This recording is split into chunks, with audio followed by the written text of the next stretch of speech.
And it is time for the hot topic of the hour. House Oversight Committee Chairman James Comer has invited President Biden to testify before lawmakers over his family's influence peddling. Comer posted this on X, demanding the president, quote, explain why his family received tens of millions of dollars from foreign companies. During yesterday's House hearing, Hunter Biden's former business partner, Tony Bobulinski, accused the first son of lying under oath. Watch. Was Hunter Biden telling the truth when he testified under oath that his father was never involved in any of his business dealings? No, he was not. Those are all blatant lies. Do you know whether the Biden family made any money from China? They did. Millions of dollars. I think approximately 8 to 9 million. Yeah, I think it's actually over 10 million. Mr. Bobulinski, who's the big guy? Joe Biden. Are you sure about that? Because when Jordan, Joe Biden. You're sure? I'm 1,000% sure. I think it's laughable that the Democrats are asking Lev Parnas to weigh in on my credibility, a convicted felon. If you keep lying, you will end up in prison. I'm not lying. You're the one who was lying. You have nothing to say. You're the one who went to prison for lying. Wow, what a hearing yesterday, Krisha. What do you make of it? Wow, it was a lot to take in because, first off, Tony Bobulinski, he's been waiting so long to testify and to really present all of this evidence, which the Republicans do have. They have incredible evidence to come forward with the fact that Hunter Biden is literally a foreign agent who lied under oath. He perjured himself consistently to hide his family's influence peddling schemes. And the Democrats are doing everything in their power to hide this, to not cover this hearing, specifically to go after him, claiming about certain laws, the RICO Act is not really a crime. If it's not a crime, as AOC mentioned, then why are they going after Trump with the case in Georgia? So in every respect, this was really such an important hearing. The fact that also Hunter Biden couldn't even show up. He couldn't even be bothered to show up despite asking for it. But clearly, Tony Bobulinski has a lot to lose. He's such an honorable human being, and really commend him on everything he came forward with yesterday. Yeah, I commend him as well. He served this country with honor. James Comer has talked about $30 million that they have identified in money going to the Biden family. Bobulinski just said 8 to 9 or 10 million of that came directly from China.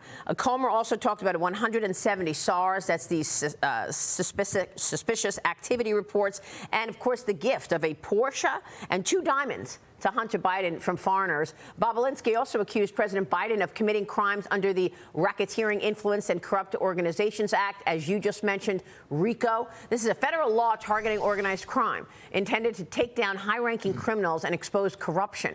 But New York Congresswoman Alexandria Ocasio-Cortez wasn't having it. She's getting slammed online now after this exchange. Watch.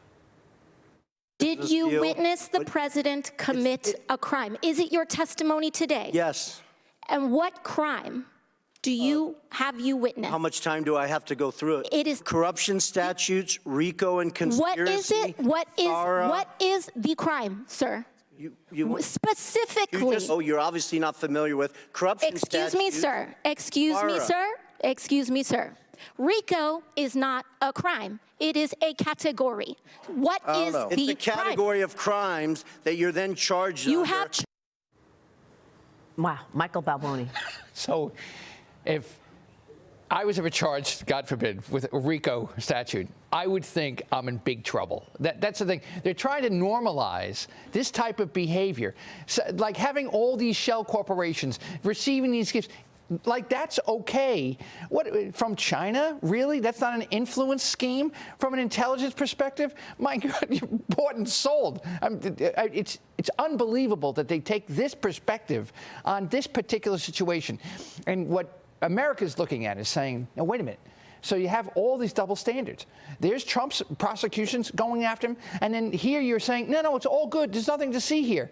They're not passing the laugh test on this. And I find that particularly shameful. The Democrats were all in on getting Trump taking Trump down from however they could, and, you know, talking about him being a businessman. But when we actually see evidence that this family has accepted money from foreigners, influence peddling, they claim there's nothing to see here. Yeah, and I mean, Alvin Bragg ran on getting Trump, Letitia James ran on getting Trump. But yeah, when it comes to this family, they claim there's nothing to see. But, you know, look, I got to tell you, with Tony Bobulinski, his testimony has been so incredibly consistent over the last 4 years. And one of my biggest takeaways yesterday was that he said that Jim Biden in 2017 told him that they were going to continue to do their thing, continue to conduct their business because of plausible deniability. That makes it very difficult to play the card that Joe Biden is just a well-meaning elderly man with poor memory. That shows that there was malintent. They were aware that they were doing things wrong. That's a great point.